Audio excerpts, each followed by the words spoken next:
Bonsoir à toutes et à tous. On est donc en plein festival du film court avec toute une petite équipe qu'on va présenter assez rapidement. J'aimerais commencer un peu dans le vif du sujet avec Adrien Havas. Toi, tu es, comment on peut te nommer, coordinateur du festival du film court? Oui, oui, c'est ça. Voilà, Coordinateur. c'est le coordinateur. Directeur quand faut faire sérieux, mais coordinateur quand c'est plus réaliste. Ok, bah là je veux bien qu'on soit réaliste alors ce soir. Bon, d'accord. Coordinateur, super. Est-ce que Emma, Ohan, Juliette sont avec moi là pour la première partie pour parler un peu cinéma. On a intitulé cette émission Le monde d'après. Et ce soir, on va parler un peu plus de féminisme, mais on va parler aussi évidemment de court-métrage et de cinéma en général. Et j'aimerais commencer déjà avec toi, Adrien, du coup, on profiter un peu de ta présence pour que tu nous parles un peu du festival. Et notamment, parlons directement de la sélection. Est-ce que tu peux nous dire comment ça se passe? C'est quoi le travail d'un coordinateur, mais plus précisément d'un coordinateur et de ton équipe dans un festival de court-métrage? Comment en fait vous choisissez vos films? Pour le nôtre précisément, notre festival, à partir du mois de juillet, on commence à recevoir des films du monde entier par différents moyens, des plateformes ou alors simplement des gens qui passent par notre site internet et qui remplissent un tableau. Et jusqu'au 31 décembre, donc pendant 6 mois tout entier, on va recevoir des films. Nous, on en a reçu, pour cette édition 2020, donc l'année dernière en 2019, on en a reçu 1700. Et parmi les 1700, on en a premièrement choisi, qui nous convenait, une petite centaine.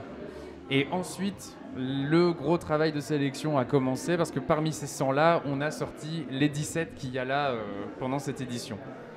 Très rapidement, en fait, la première étape, on a un comité restreint dont je fais partie. En plus, il y a Flora Nicolas et Julien Piot. Nous sommes 3 personnes qui regardons absolument ces 1700 films. On se mange tout ça, on sélectionne pour nous les films qui vont dans le sens qui nous convient, dans le sens d'un cinéma qui nous convient et qu'on veut porter depuis plusieurs années au festival. Et ensuite, on fait appel pour un dernier regard et sélectionner les vrais grands finalistes, on va dire, de cette sélection finale.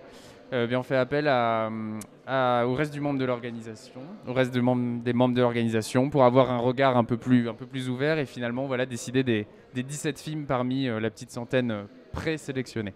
Alors justement, des festivals de films courts, il y en a quand même pas mal en France. Qu'est-ce qui vous distingue en fait des autres et comment on se distingue dans un festival pour déjà peut-être pour exister, sûrement pour rester réaliste comme tu l'as dit pour survivre, mais aussi j'ai envie de dire en regardant un peu la compétition qu'il y a des films très variés, tant sur la forme que dans le fond, mais on sent quand même un certain choix, effectivement un parti pris, tu l'as évoqué là.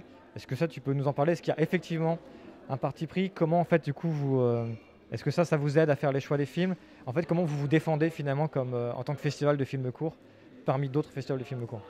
C'est vrai qu'il y en a des centaines. Il y a beaucoup plus de festivals de courts-métrages que de longs-métrages en France. Les festivals de courts-métrages ont tous leurs particularités.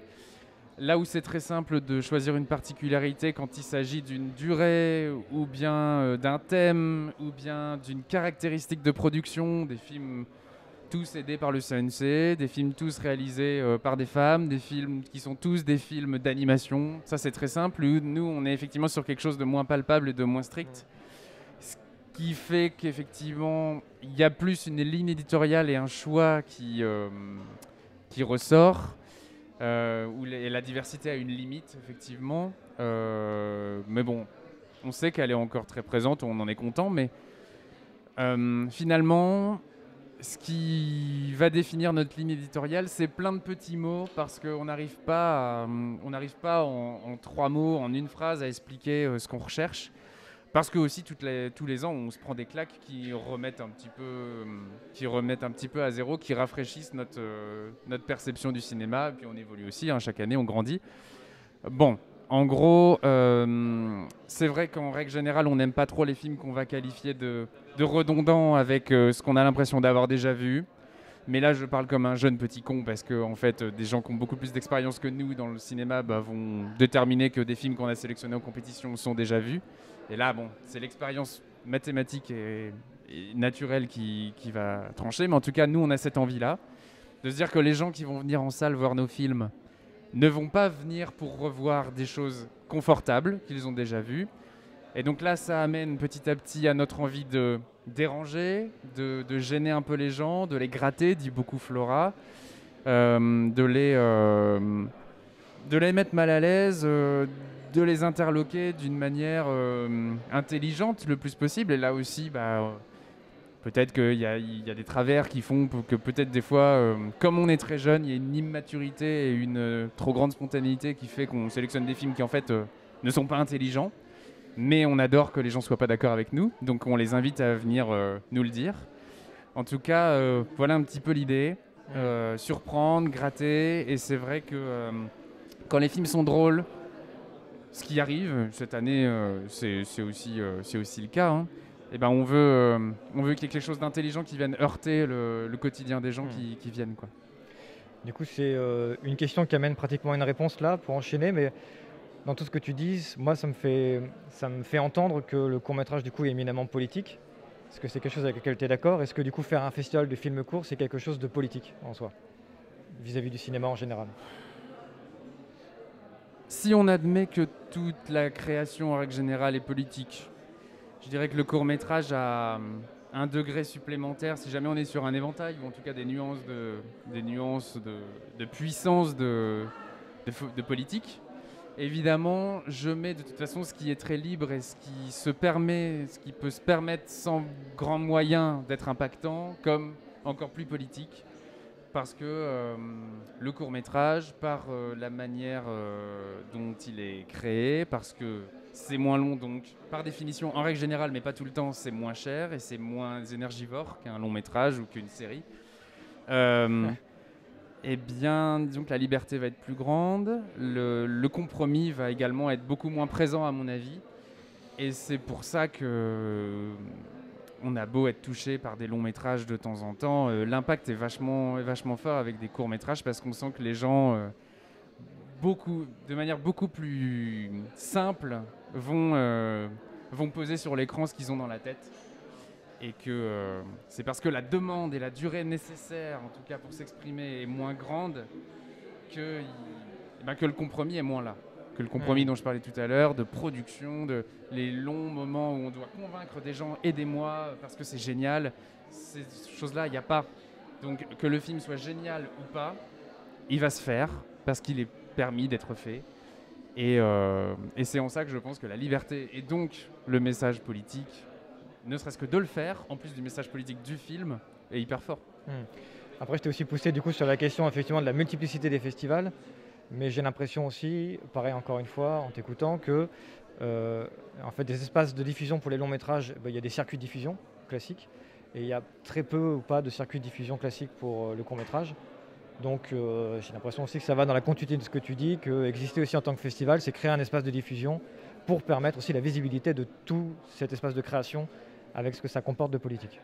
Oui, c'est l'étape qui suit ce dont je parlais dans l'écriture et dans la production. Effectivement, c'est la diffusion. Et nous, notre part de politique, en plus d'estimer et d'essayer de sélectionner des films politiques engagés, et bien effectivement, notre part de militantisme, elle est dans ça, d'effectuer, d'organiser un moment de diffusion pour ces œuvres-là. C'est évidemment compliqué, mais en fait très simple parce qu'on est très libre. Disons qu'on est comme des courts-métrages, avec un festival de courts-métrages comme le nôtre. En tout cas, il y a des festivals de courts-métrages qui sont beaucoup plus structurés et moins spontanés. Nous aussi, moi je dis ça parce qu'on est petit. Mais en tout cas, disons que c'est un peu notre festival, c'est un peu notre court-métrage de l'année, où on a très peu de pression philosophique, très peu de pression politique, donc peut-être qu'on exerce aussi une grande liberté en défendant les gens qui exercent une grande liberté dans leurs films, par leurs films. Ok.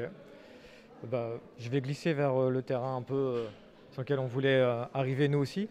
Peut-être une question maladroite aussi par rapport à la programmation. Moi, je te dis juste un ressenti du coup. En fait, on avait voulu aborder la question du féminisme avant même d'avoir vu l'intégralité des films. Et en fait, je trouve qu'il y a beaucoup de films qui abordent cette question-là, d'une manière ou d'une autre. C'est un festival qui brasse très large, enfin une compétition qui brasse très large sur les thématiques. Mais là, il y a beaucoup de choses quand même aussi dans le fond qui brassent le spectateur, effectivement, qui nous prennent à partie. Je le dis comme ça un peu abruptement, mais donc on a quand même des thématiques comme le viol, comme la pédophilie, comme la transphobie. Il y a quand même beaucoup de choses, et c'est aussi des choses dont on entend parler actuellement, de plus en plus, et aussi d'ailleurs en lien avec le cinéma, des choses en fait qui traversent soit les thématiques du cinéma ou malheureusement en fait qui traversent les thématiques de production du cinéma, c'est-à-dire que voilà, du harcèlement dans le cinéma, il y en a, etc.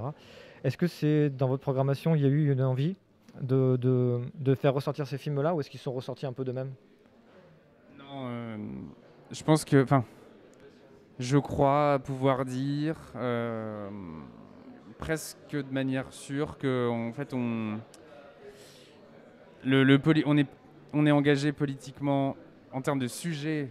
Enfin, dans le cinéma, l'engagement politique il est volontaire et évident, mais dans les sujets qui sortent, en fait, on est politisé malgré nous. En fait, c'est que le génie d'un film qu'on va sélectionner et qui parle d'un sujet comme ceux que tu viens d'évoquer, c'est qu'il va nous transmettre la problématique.